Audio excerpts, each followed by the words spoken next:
I'm Claire Whitman, and this is a story that, if you're honest, you might find more familiar than you'd like to admit. On my graduation day, while other students hugged their parents beneath showers of confetti and applause, I sat alone. No flowers. No one calling my name from the stands. Halfway through the ceremony, my phone buzzed a notification from my mother's Instagram. Surprised Lily with her dream trip to Paris. So proud of our girl. End of 12. Pinned below, it was a comment. She's the only one who makes us proud. I stared at the words for a long moment, then smiled faintly, opened my banking app, and pressed withdraw. Not out of revenge, but to reclaim the part of myself I'd been investing in that family bond for years. Before I tell you the rest of this story, let me ask you something. Have you ever felt like you were only loved when you were useful?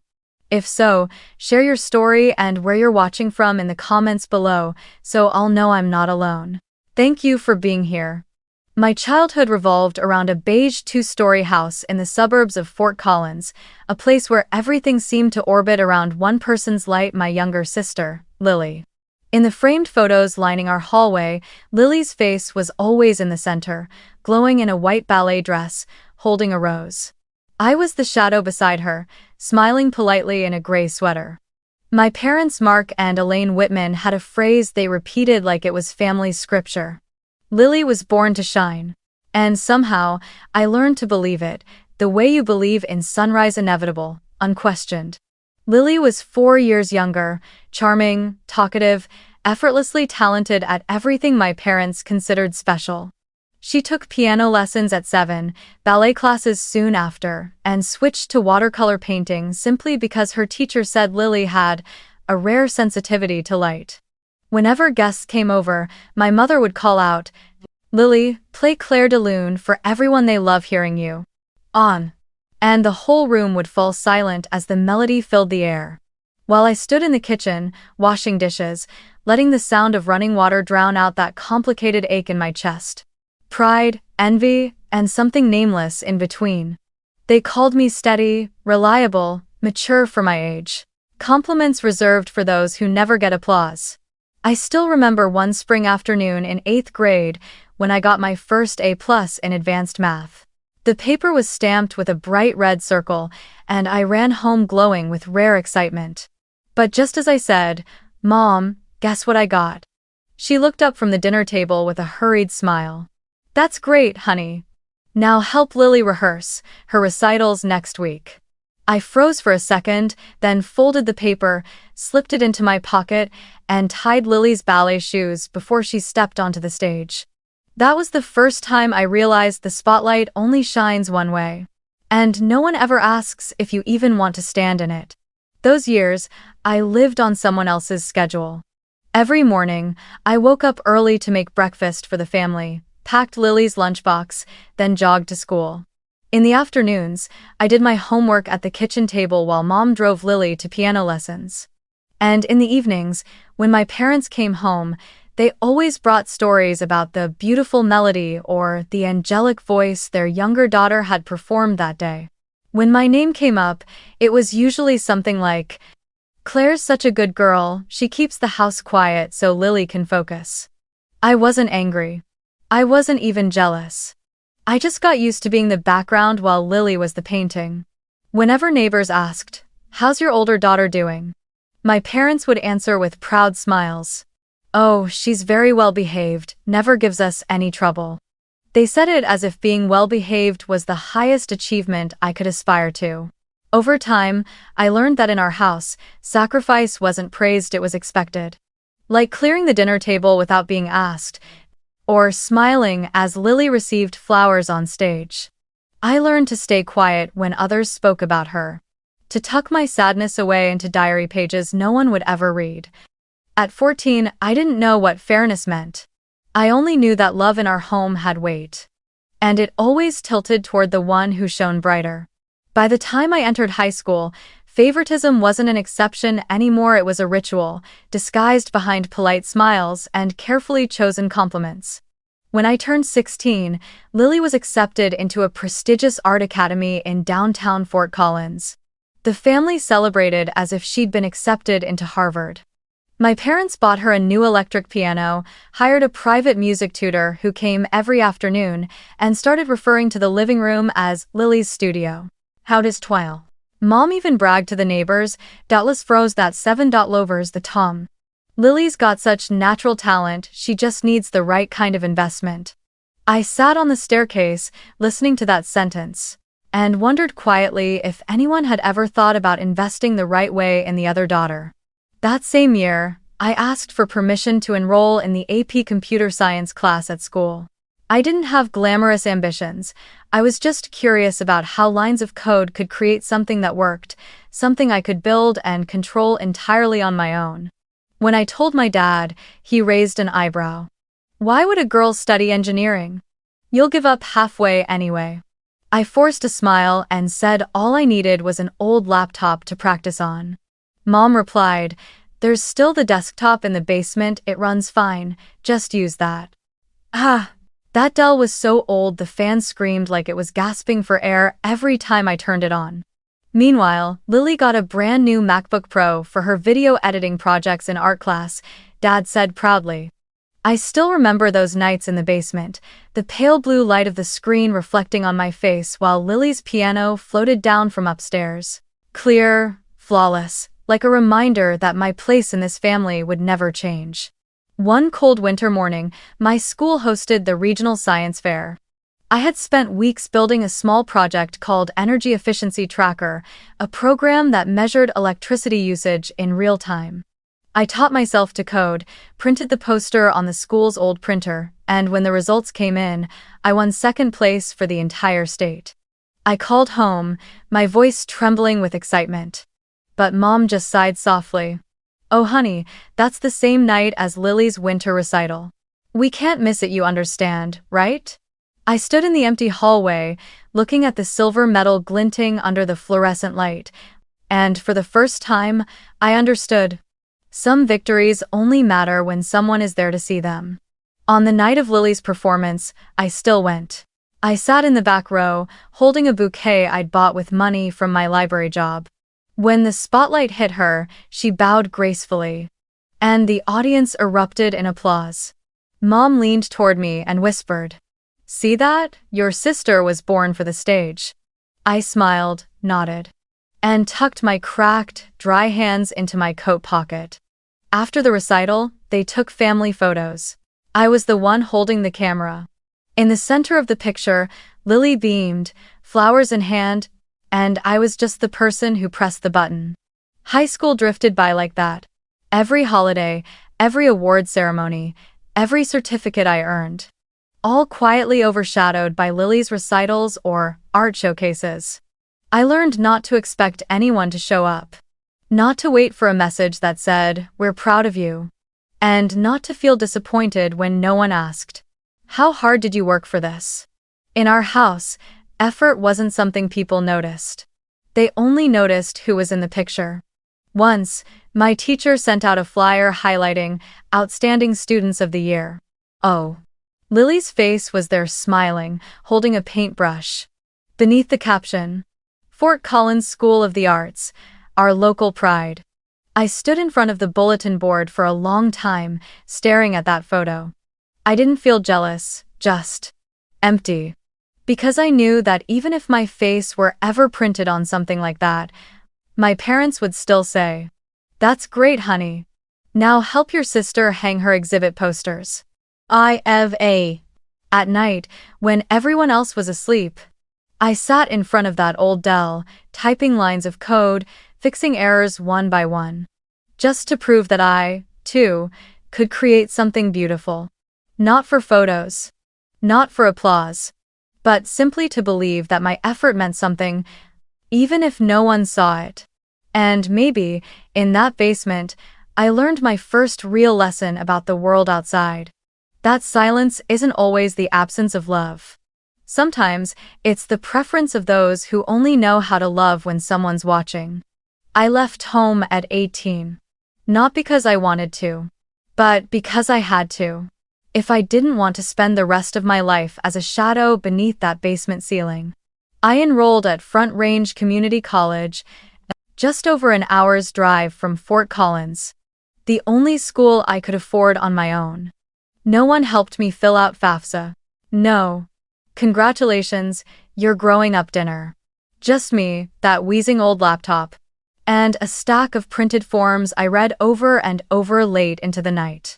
I worked mornings at a Starbucks near campus, starting my shift at 4:30 a.m., long before the sun came up.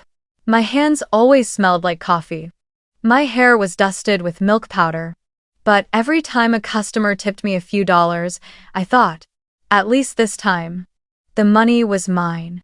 One evening, I called home to tell Mom I had finished registering for my first semester. She sighed and said, "That's great, sweetheart, but you understand we just can't afford to help right now.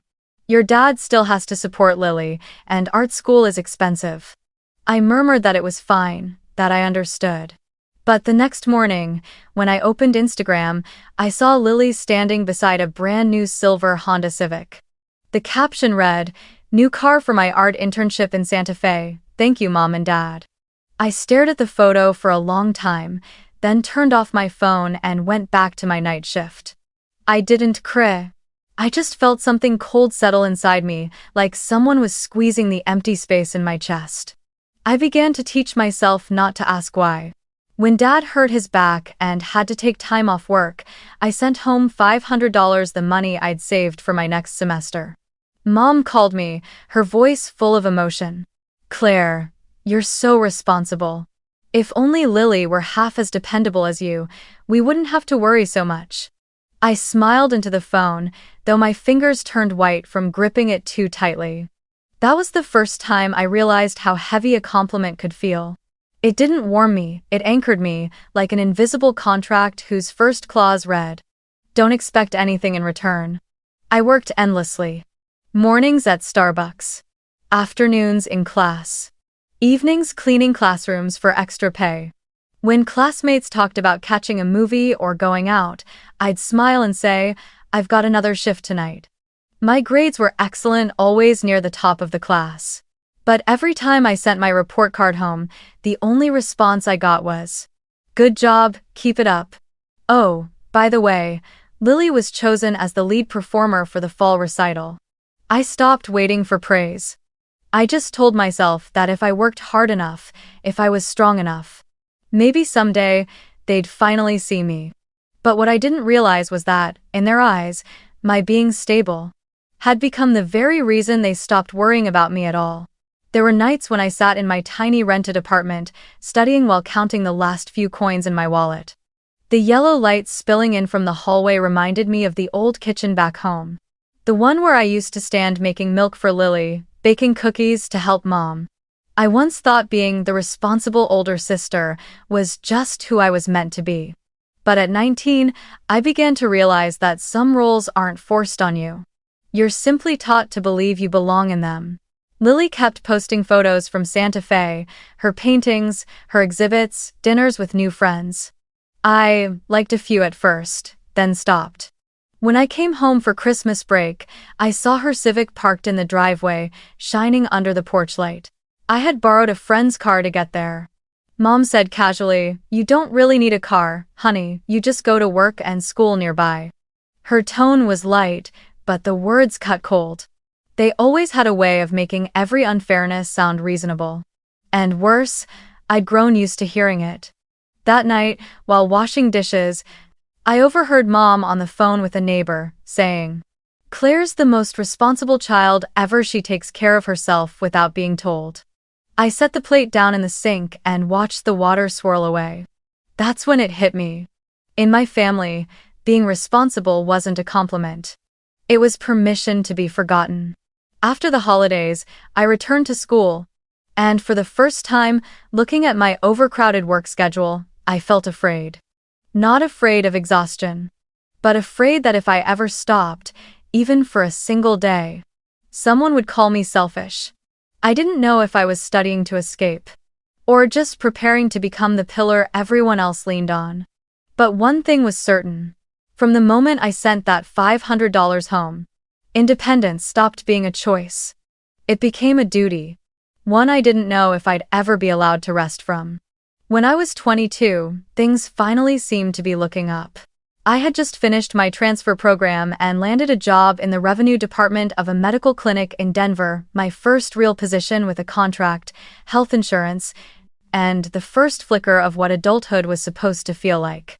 I rented a small apartment in Aurora, took the RTD light rail to work every morning, coffee cup in hand, carrying that quiet pride that after years of scraping by, I could finally stand on my own.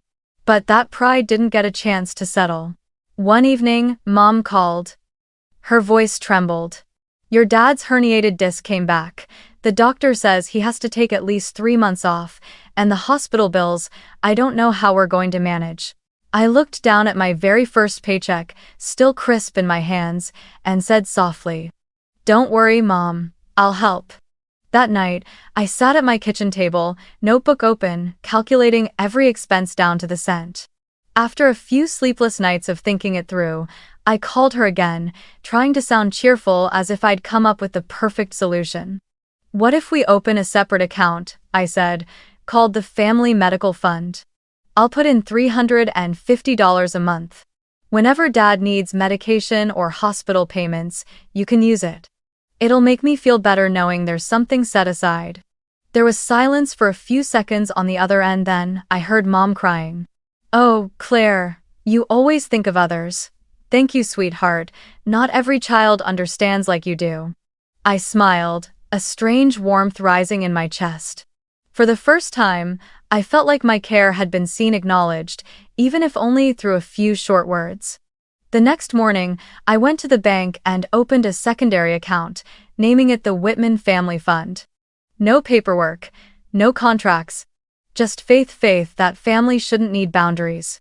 I printed the first transaction receipt, folded it neatly, and slipped it into my wallet like a tiny badge of devotion. That night, I texted Mom a photo of the confirmation. She replied right away. "Got it. You really are the backbone of this family. Thank you, my smart, wonderful daughter." I smiled at the message, not realizing that those kind words had just tightened a new kind of rope around me. Soft, invisible, but unyieldingly strong. The first month went by, and Mom texted to say she'd used $220 from the fund to buy Dad's medication, with the rest saved for physical therapy. I didn't ask for details.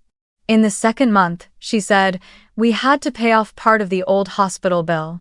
By the third, her message read, "Lily needed some video equipment for her art class. Thankfully, your fund helped cover it." I stared at that text for a few seconds before replying, "That's okay, Mom. As long as it helps everyone, I'm happy." And I meant it.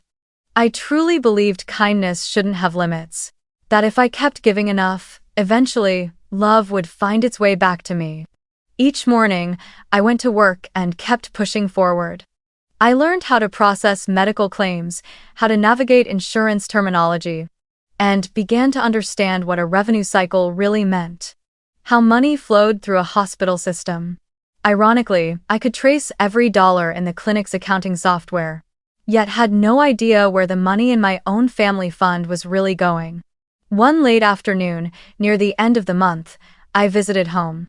Dad was resting, looking better, and Lily was busy setting up for another video shoot. As I walked into the living room, I saw a brand new Canon camera sitting on the table. Mom noticed my glance and said quickly, "It wasn't expensive. Lily needed it for her final project. I used this month's fund, but I'll replace it later." I nodded and smiled. "That's okay, Mom, as long as everyone's taken care of." She reached for my hand, her eyes misty. "You're always so understanding, Claire. Not like someone else who only knows how to spend." I didn't answer, just squeezed her hand lightly. Inside me, pride and uncertainty tangled together, like a golden thread gently wrapping around a wound I hadn't yet realized was there. In the months that followed, transferring money became second nature. Every payday, I automatically sent $350 to the family fund before even thinking about my own bills. Sometimes, when my personal account was running low, I'd laugh it off and tell myself, "It's fine, the family fund comes first." I never wrote anything down, never checked the statements. In my mind, It was simply a good deed, and good deeds didn't need receipts. What I didn't realize was that I was nurturing a kind of conditional love. One that came with an unspoken rule. To be considered the good daughter, I had to keep giving. On my birthday that year, Mom texted me, "Happy birthday, sweetheart. Stay healthy and don't overwork yourself. You're our pride." I sat alone in my apartment, rereading the message over and over. Not because I was touched, but because it hit me that they only ever said they were proud of me when I was giving something. Never once, in any birthday message, had I seen the words, "We love you for who you are." But I didn't dare think too deeply about that. Instead, I turned off my phone, opened my laptop, and signed up for another online class on healthcare finance. I convinced myself that if I became better, smarter, more successful, they'd love me more. During those early working years, I lived simply. Dinner was instant noodles most nights. My apartment was bare. No vacations, no shopping sprees. And yet, I felt at peace, believing that every sacrifice was an investment in something greater. Love, belonging, pride from my parents. What I didn't know was that, like any investment left unchecked, it only needed enough time to turn into dependency. Not theirs on me, but mine on the feeling of being needed. And when you start confusing being loved with being needed, you don't realize you're slowly disappearing. By 26, things at the clinic were finally steady. I'd gotten a raise, started managing revenue reconciliations, and for the first time felt like a real adult. But just as my own life began to find balance, something about the family fund started to feel off. One evening, while reviewing my bank accounts to prepare for tax season, I opened the statement for the secondary account. And there it was, a number that made my stomach drop. In 4 years, almost every single deposit had come from one person. Me. No contributions from Mom. None from Dad. Just the same recurring name. Month after month. C. Whitman. I sat frozen in front of the screen, the cursor blinking like an anxious heartbeat. I didn't want to believe it. Maybe Mom had used another account, I told myself. Maybe she just forgot to label the transfers. So I texted her, keeping my tone light, as if I were just curious. "Hey, Mom, has the fund been used for Dad's medical expenses lately?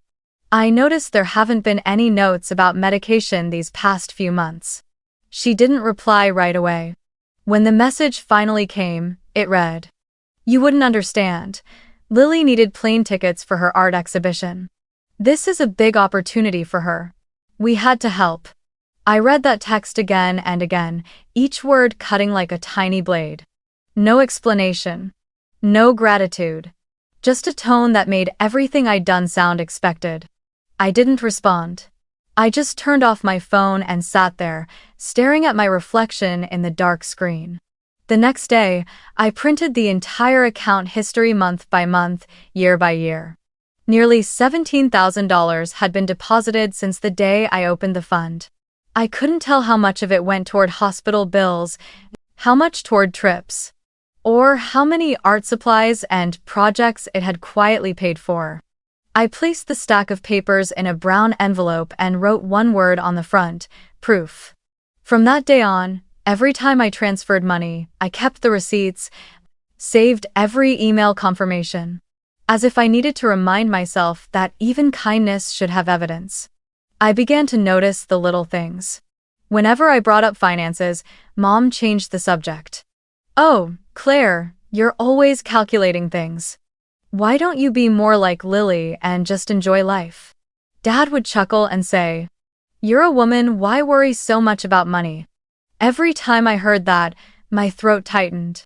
I didn't dare argue, because deep down I was afraid. Afraid that if I ever stopped giving, they'd call me selfish. Afraid that their love, like the money I'd sent them, would simply stop flowing the moment I did. I kept contributing, but the warmth I once felt was gone. Each time I hovered over the confirm button, my finger lingered a little longer. Each time I saw Lily's new posts, Los Angeles, Chicago, now New York, I couldn't help wondering if her flights had been paid for by the family fund. But then I'd scold myself, whispering, "It's fine, at least she's happy." S2. One evening, while I was working late from home, Mom called me on video. Her voice was bright, bubbling with excitement. "Guess what? Lily just got selected as an assistant for an international art exhibition. We're so proud of her." I forced a smile. "That's great, Mom. I'm happy for her." When the screen went dark, I sat there in silence, staring around my small apartment. White walls, an old desk, a stack of unpaid bills. That's when it hit me. While I was counting every dollar to save, the family's pride was being built on the quiet money I kept sending away. I started feeling tired in a way sleep couldn't fix. Some mornings, when my phone pinged with auto transfer $350, I felt a tightening in my chest, as if something inside me was being drained drop by drop and no one noticed. I thought about stopping, but then I'd picture Mom's teary smile, saying, "You're such a thoughtful daughter." End of fic. And I froze, terrified that if I stopped, they'd lose faith in me. Or worse, that I'd lose the only reason they still called. Because without the money, what else did they need me for? One night, after my shift, I opened my laptop and started journaling. Something I hadn't done since high school. The words poured out like they'd been trapped for years. I wrote about the fear of being seen as selfish, about trying to measure my worth through bank transfers, about the widening gap between me and the people I once called family. By the end, I stopped typing for a long moment, then slowly wrote the final line. "I work hard to buy love, but it's never enough." I saved the file as April. docx. Then closed the laptop. That night, for the first time in years, I didn't set an alarm for the next morning. I lay in bed, staring at the ceiling, listening to the distant hum of the light rail fading away. And in that quiet, I finally faced a truth I'd been running from. Sometimes, what truly drains you isn't giving too much. It's pretending that you're giving out of love, when deep down, you're just trying to keep your place in someone else's heart. The day I graduated college, Denver's air was cool and sharp, sunlight spilling softly across the long rows of folding chairs set up in the courtyard of the University of Colorado, Denver. I wore a black gown, the square cap slightly crooked on my head, and in my hand was the invitation I had mailed to my parents 2 months earlier. In that envelope, I had written only one simple line. "It would mean the world to me to see you there." They never replied. But I still held on to a fragile hope that maybe, when I walked across that stage, 2 familiar faces would rise from the crowd, waving, calling my name. The ceremony began. Students sat in neat rows, the flags of each department fluttering in the breeze. I was in the 10th row, beside a classmate whose parents had just wrapped her in a proud embrace before the event started. She turned to me and asked, "Where are your parents sitting? I'll wave to them for you." I smiled. "They're busy with work." It was a small answer, but inside, it echoed like wind whistling through an empty space. When the dean began his speech, I glanced toward the section of seats I'd marked with a thin ribbon days before. A quiet act of faith, a symbol of waiting. The seats were empty. Beside them, a little boy giggled in his mother's lap. I took a slow breath, swallowing the lump in my throat. Maybe they're just running late, I told myself. But deep down, I knew. My parents were never late. They just weren't coming. Halfway through the ceremony, while the announcer called the names of students receiving honors, my phone buzzed in my gown pocket. I almost ignored it, but the light from the screen caught my eye. A notification from Instagram. A new post from Mom. The first line hit me like a punch. "Surprised Lily with her dream trip to Paris. So proud of our girl." Below it was a photo of Lily at the airport. Wearing a beige trench coat, grinning wide between my parents, all 3 of them holding plane tickets, faces glowing with joy, as if they were celebrating the greatest milestone of their lives. And, pinned at the top of the comments, was my mother's own words. "She's the only one who makes us proud." I don't know how long I sat there after that. The sound of the loudspeakers around me faded into a blur until all I could hear was the steady, cold rhythm of my own heartbeat. I kept rereading the words each letter, each period, striking the softest, most fragile part of me. The only one. I pressed my lips together and smiled faintly. A smile without joy, only clarity. In that moment, every memory came flooding back. The afternoon I brought home that first A+, the nights I worked myself to exhaustion to send money, the conditional compliments, and the voice that once said, "You're such a thoughtful daughter." And I finally understood. All the pride I'd spent years trying to earn had never been mine to begin with. When my name was called, I walked across the stage, shook the dean's hand, and accepted my diploma. It didn't feel heavy or light, just hollow. From the stands came waves of applause. From others. I smiled, bowed, and stepped down. No one called my name. No camera flashed. Only the wind brushed past the ribbon tied to the empty seat I'd saved, fluttering softly like a quiet farewell. After the ceremony, when everyone gathered for photos, laughter, and hugs, I sat alone on the stone steps by the campus pond, removed my cap, and looked into the still water. The pale gray sky reflected back at me. And for the first time, I realized how small I really was. I unlocked my phone and scrolled back to Mom's post once more. In the comments, relatives and her friends had written, "Paris, Lily's so lucky. Elaine, your daughter is incredible." No one mentioned me.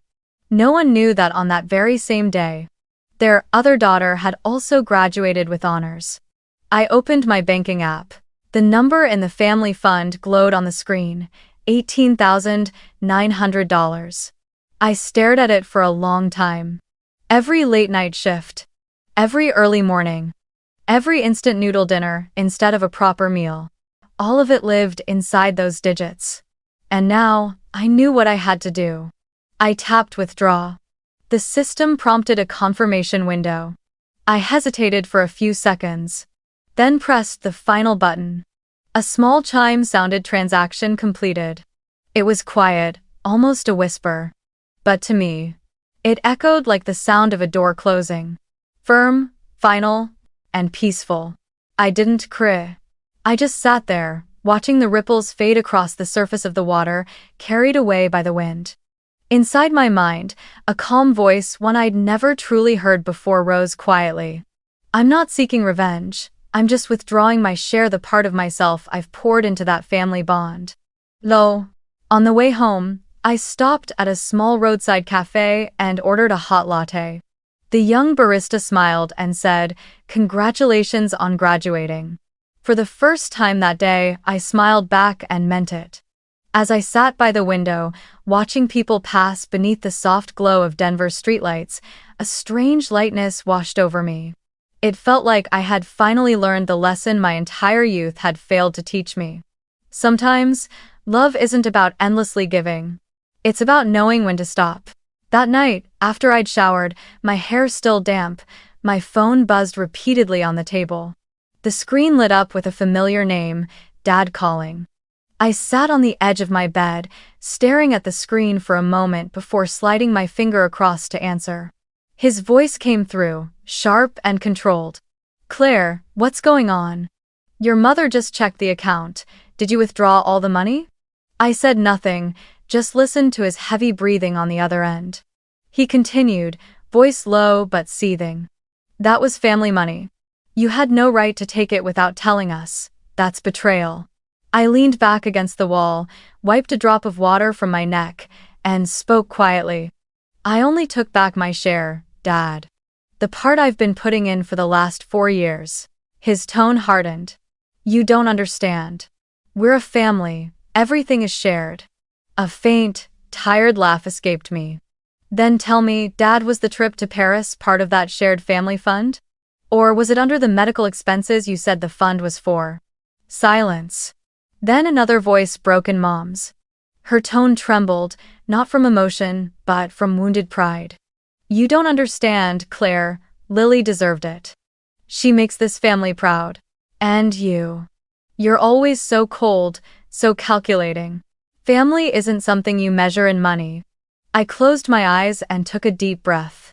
I thought I would cry or argue or fall back into old habits and say, "I'm sorry," like every other time. But I didn't. This time, my voice came out low, steady, and firm. You're right.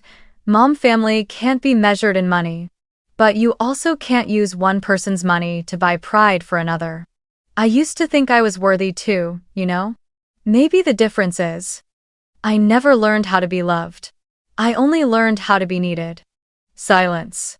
I could hear Dad exhale, a long, defeated sound before his voice cracked through the phone. You've changed, Claire. Family is everything. If you walk away from this, you'll regret it. I turned toward the window. Denver shimmered outside, its lights stretching across the skyline like a living heartbeat. Cars moved steadily below. And no one knew that, on the 7th floor of an ordinary apartment building, a woman was quietly cutting the cord she'd spent her entire life mistaking for sacred duty. I spoke softly, not in anger, but in closure.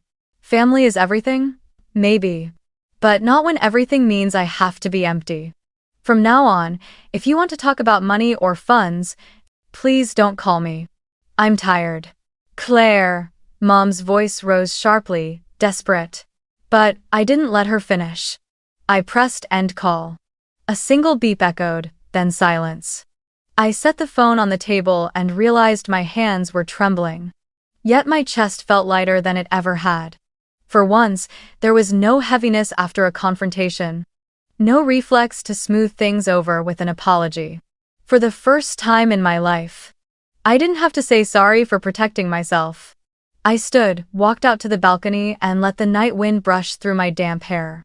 Below, voices drifted up from the street, laughter, distant music from a bar down the block, mingling with the faint scent of lavender from someone's garden on the floor below. I inhaled deeply. Maybe this is what freedom feels like.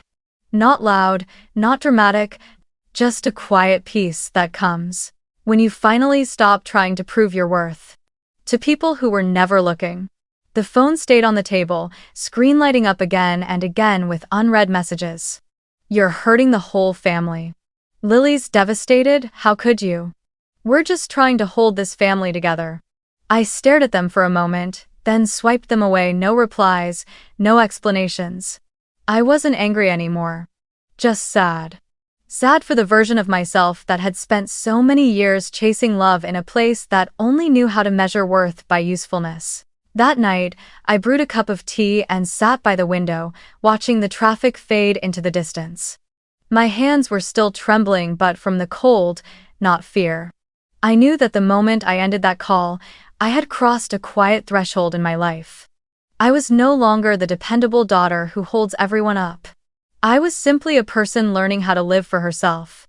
I whispered softly, as if speaking to the 14-year-old girl who once sat under the staircase, listening to her sister play piano. It's okay now, Claire. You don't need them to be proud of you anymore. I took the family photo frame down from the wall and placed it gently into a box. No anger, just the absence of expectation. Outside, Denver's lights flickered to life, the wind carrying a soft chill across the Platte River. I took one last sip of coffee and made myself a promise. From this day forward, I'd start sending money to a different account. One named Future of Me. And I smiled. Not the kind of smile meant to prove strength, but the kind that comes when you finally touch something real. The kind of peace no one gives you, but that you quietly reclaim from within yourself. After that night, my apartment felt unusually quiet. No more urgent messages.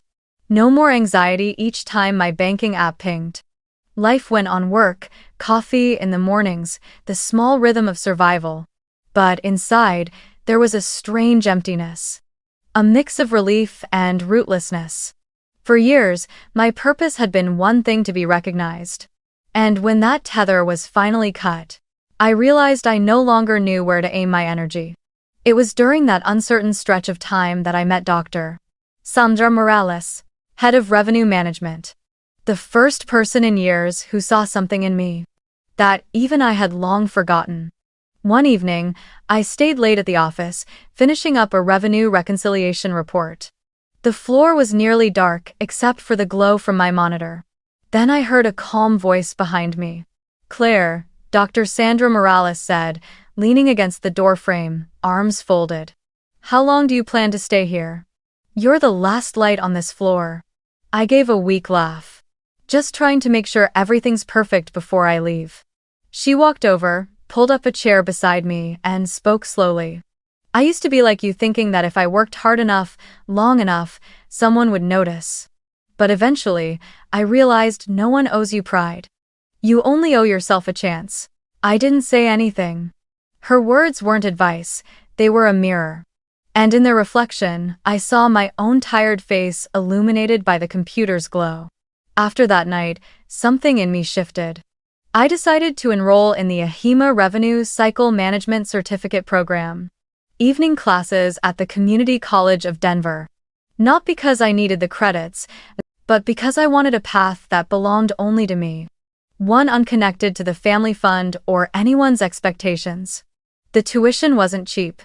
But for the first time, spending money on myself didn't feel like a crime. When I told Dr. Sandra, she smiled. "Good," she said. "Stop waiting for someone to give you permission to move forward." Around that time, I also started visiting Aunt Maggie, my mom's sister, who lived in Boulder. The only relative who never asked, "How much are you helping the family these days?" She lived in a small, lavender-filled house, its walls covered with landscape paintings she'd made herself. One afternoon, I told her about withdrawing the money. She didn't look surprised. She simply nodded and said, "Walking away isn't betrayal, it's rescue. You can't keep swimming if someone's holding your leg." I sat in silence, feeling those words land right where the wound still lived. Aunt Maggie poured me a cup of tea and smiled gently.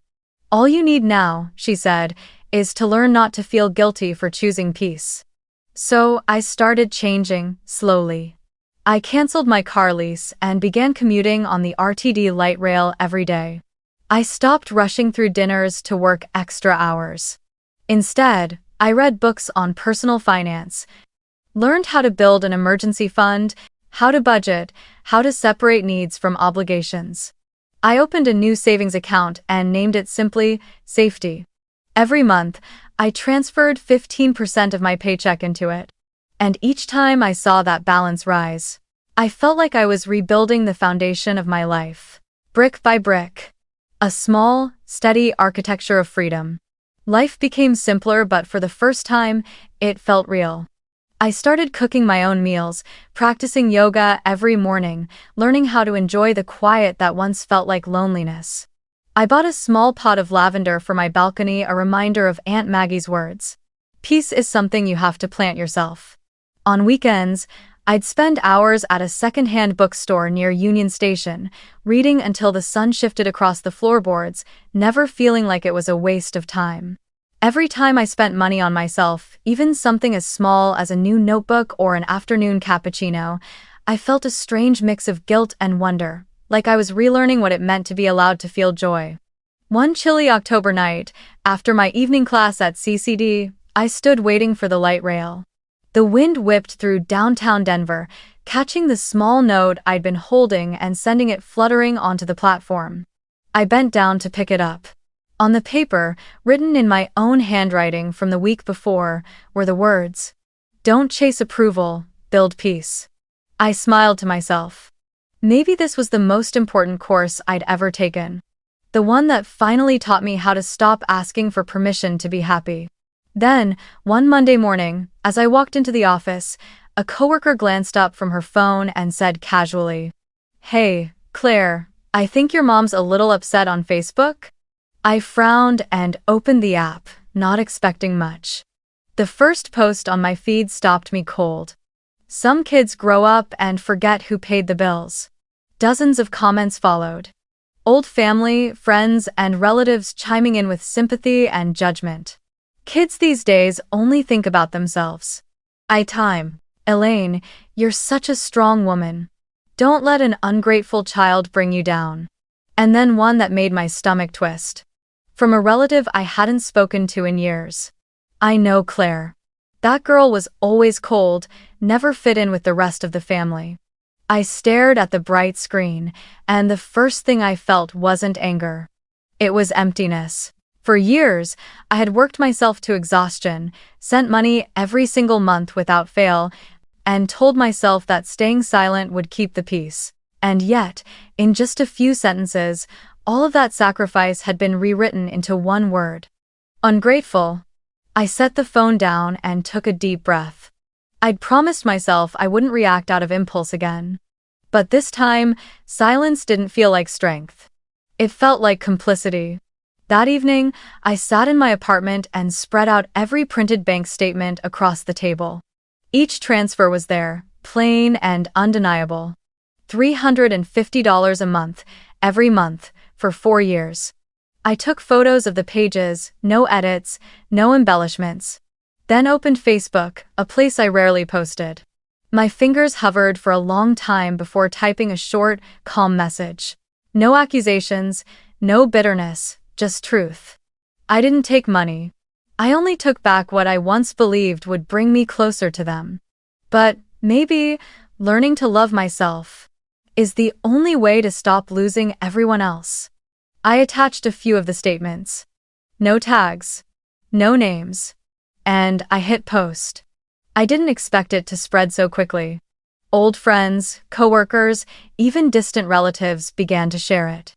In the comments, someone wrote, "Finally, someone brave enough to tell the truth." Another person messaged me privately. "I remember you from Starbucks years ago. Now I understand why you were always so quiet." 2 days later, a notification popped up. Mom's post had been deleted. No apology. No message. Just silence. But that was enough. I didn't post again. Didn't defend myself. Didn't argue.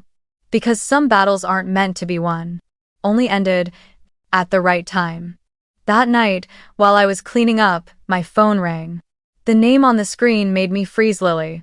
I hesitated for a few seconds before answering. Her voice was hoarse from crying. "Claire, I didn't know that money was yours. I thought Mom used it for Dad's treatment. I didn't mean to." I stayed silent. On the other end, I could hear her shaky breaths between sobs. "Finally," I said slowly.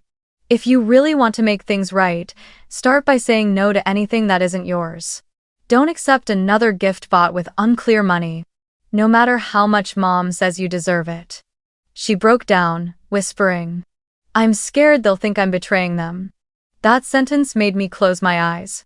Because I remembered being her once, terrified of being called ungrateful, terrified of losing love by daring to stand up for myself.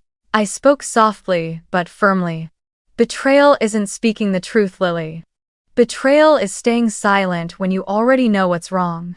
On the other end, there was nothing but quiet breathing and muffled crying. I didn't say anything more. The call didn't end with an apology or promises of reconciliation. But something cracked open that night. Not between the two of us, but inside the wall of silence that had stood between truth and comfort for years. Afterward, I stepped out onto the balcony and looked down at the street below. The city buzzed with life, cars, laughter, movement. No one knew that high above, someone had just set down a few heavy memories. I wasn't happy, exactly. But I was at peace. The kind of peace that comes when you finally stop waiting for someone else to understand you. The next morning, when I opened Facebook, I saw that Lily had shared my post. No caption. No comment. Just a small heart emoji. But that was enough. It meant she understood. Maybe we all have to learn our own lesson eventually. That real love doesn't come from gifts bought with someone else's silence, but from finding the courage to speak the truth, even when your hands shake as you do it. I closed my laptop, brewed a cup of tea, and for the first time in years, I played piano music.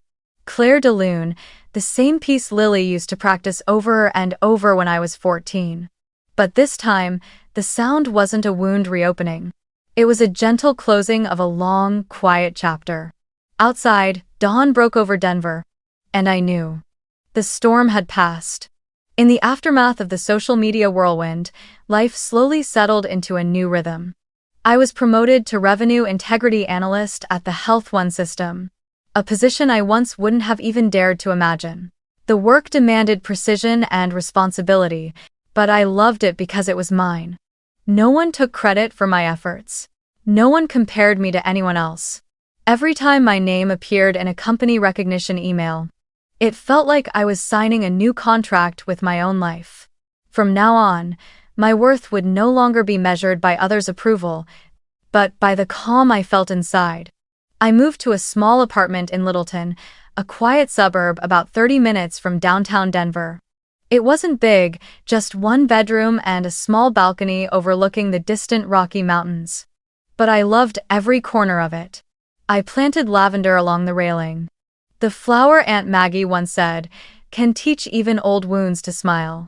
Each morning, I woke early, brewed coffee, opened the windows to let the sunlight flood in, and took Pixel, the little rescue dog I'd adopted, for a walk around the neighborhood.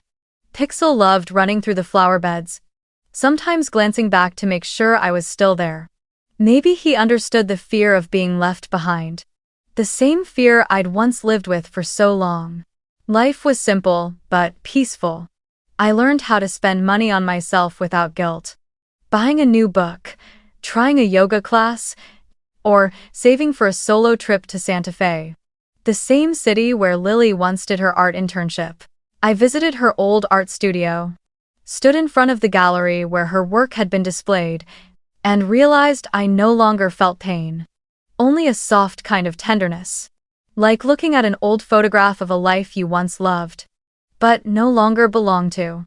One early autumn evening, I was drying my hair when my phone buzzed. A message from Lily appeared on the screen. I've moved out, I'm living on my own now, I wanted you to know that. I froze, staring at the words. No apology. No explanation. Just a small, simple statement. But to me, it felt like a wound finally being stitched closed. I typed back, "That's wonderful, Lily. I know you'll be okay." Neither of us said anything more after that. But somehow, I knew she had begun her own journey. The same way I once did. A week later, I got a call from an unfamiliar number. When I answered, a deep, weathered voice spoke on the other end. "Claire, it's Dad." I froze again, this time for different reasons. After a brief pause, I said softly, "I'm here, Dad." He took a long, heavy breath, as though gathering courage. "I'm sorry for the silence all this time. I know you don't need money or thanks, but you need to hear this. You were the one who held this family together. If it weren't for you, your mother and I wouldn't have made it through those years. I regret so much. But your mother still doesn't see it." I sat down, watching the warm light spill through the window, listening as his words fell into the quiet between us. I didn't feel vindicated. I didn't feel victorious. Only a deep, aching calm. I replied gently, "I don't need Mom to admit anything, Dad. I just need peace. And I have that now." There was a long silence on his end. Then his voice came, soft, trembling. "I'm proud of you, Claire. Proud in the way I should have been all along." I smiled, tears falling before I could stop them. "I know, Dad. Thank you for finally saying it." After the call, I sat quietly for a long time, listening to Pixel's small, rhythmic snores at my feet. For the first time, I realized my heart held no anger. No, why didn't they love me like they loved her? No sleepless nights replaying old arguments about fairness. Just a clear, open silence. The kind that lets you look back. Without pain. Sometimes, I still see my old post being shared again online, accompanied by comments from strangers. This story made me think about my own mother. Whenever I read those words, I smile. Not out of pride, but because I know that by telling my story, I've handed a small piece of courage to someone still trapped in the cycle of conditional love. One afternoon, while watering the flowers, Pixel darted after a drifting yellow leaf, leaping so clumsily that I couldn't help but laugh. A breeze rolled down from the mountains, carrying with it the faint, clean scent of lavender. I inhaled deeply and closed my eyes. For the first time, I felt completely weightless. Maybe this quiet, ordinary joy was what I'd been searching for all along. Not recognition. Not an apology. But the simple freedom of no longer needing to prove anything to anyone. And in that moment, I finally understood. Healing isn't about forgetting the past. It's when you can look back at it, smile, and say, "Thank you. Because of you, I found myself." 3 years have passed since the day I withdrew from the family fund. Now, at 31, I'm the Revenue Integrity Manager at Health One System. A role I earned not through sacrifice or silence, but through long nights of study, hard work, and the quiet belief that I was worthy all along.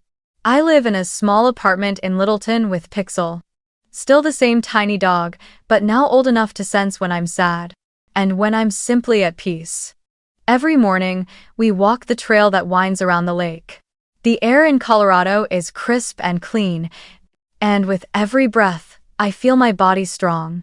My mind light no longer stretched thin by the expectations of others. On my living room wall hangs a photo from that long-ago graduation day. In it, I'm standing alone in the middle of the campus courtyard. No radiant smile, no family beside me. Just a calm, steady gaze. Next to that frame, I've pinned a small note, written in neat, deliberate letters. Withdraw isn't revenge, it's respect. How to? Every time I look at it, I remember the feeling of pressing that withdraw button. Not triumph. Not anger. But the quiet dignity of choosing myself. Because in that moment, I didn't just withdraw money. I withdrew from every invisible chain that once made me forget my own worth. My life now is simple but full of meaning. On weekends, I volunteer to teach financial management workshops for recent graduates, young people, just like I once was, still figuring out how to be independent without confusing it with the duty to please everyone. I tell them about my mistakes, about the years I equated love with usefulness, and about the day I realized that people can only love you freely when you stop trying to buy that love through sacrifice. One of my students once said, "You made me believe that sometimes saying no is also an act of love." The words moved me so deeply that I had to turn away. Because I knew the 20-year-old girl inside me, the one who was always afraid of disappointing someone, had finally been seen. I still keep in touch with my dad. He's retired now, living peacefully in Fort Collins. He often sends me photos of the small vegetable garden he's built in the backyard, or of Lily teaching art classes for children. Once, he texted, "Your mom doesn't say much, but the other day at the store, she saw a bottle of lavender oil and said it reminded her of you." I replied simply, "I miss her too." No bitterness. No resentment. Just a quiet acknowledgement that sometimes love doesn't have to be perfect. It just has to stop hurting. In May, I was invited to speak on a podcast about women and financial independence. The young host, a journalist with kind eyes, asked a question many people had been too careful to ask before. "Claire, do you ever feel like you lost your family?" I was silent for a few seconds. In my mind, images flickered. The empty chair at my graduation. The post that read, "So proud of our girl." The wire transfers I once sent. The tears after the phone call I ended. Then I smiled and answered softly, "No. I just stopped funding the illusion of one." The room went still. The host watched me, waiting for an explanation. I continued slowly, deliberately. Family doesn't disappear when you stop giving unconditionally. It just changes form. Today, my family is wherever there is peace, honesty, and mutual respect.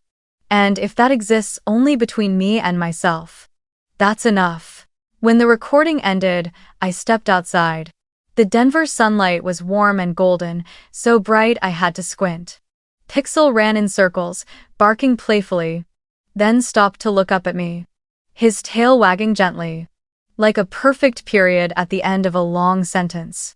I laughed, slowed my steps so he could keep up. And for the first time in a long while, the world around me felt silent in the best way. Just the rhythm of footsteps, the sound of two living beings, moving at the same peaceful pace. And then, that voice inside me no longer trembling, but steady and warm said, "The day they chose to love with conditions, I chose to withdraw from those conditions." And that was the day I truly began to live. I lifted my face to the clear blue sky and smiled. No longer hoping to be seen. No longer needing to be understood. Because in the end, after everything, I don't need to be someone's pride. I just need to be free.